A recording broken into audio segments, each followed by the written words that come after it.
National highway लगत असणारं एक कोळगाव गाव आहे आणि या गावामध्ये गेल्या वर्षभरापासून आपलं उपकेंद्र उभं राहिलेलं आहे. इमारत पूर्ण झालेली आहे आणि फक्त पदनिर्मिती नसल्यामुळे तिथे ते उपकेंद्र आपल्याला सुरू करता येत नाही. देवदैठणला माझे एका गावामध्ये PSC सेंटर उभं आहे. इमारत पूर्ण झालेली आहे. जवळजवळ 1.5 वर्ष झालं ती इमारत पूर्ण असून सुद्धा पदनिर्मितीमुळे ती सुद्धा सुरू करता येत नाही. त्याचबरोबर आमच्या श्रीगोंदा शहरामध्ये श्रीगोंदा तालुक्याचा एक उपकेंद्राचा प्रस्ताव हा 100 बेडेडचा शासन दरबारी प्रलंबित आहे.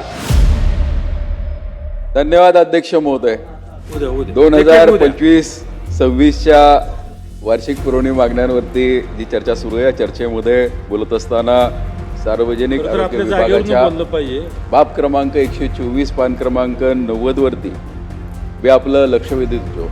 माझ्या मतदारसंघामध्ये नॅशनल हायवे लगत असणारं एक कोळगाव गाव आहे आणि या गावामध्ये गेल्या वर्षभरापासून आपलं उपकेंद्र उभं राहिलेलं आहे. इमारत पूर्ण झालेली आहे आणि फक्त पदनिर्मिती नसल्यामुळे तिथे ते उपकेंद्र आपल्याला सुरू करता येत नाही.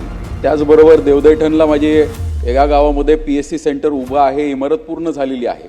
जवळजवळ 1.5 वर्ष झालं ती इमारत पूर्ण असून सुद्धा पदनिर्मितीमुळे ती सुद्धा सुरू करता येत नाहीये.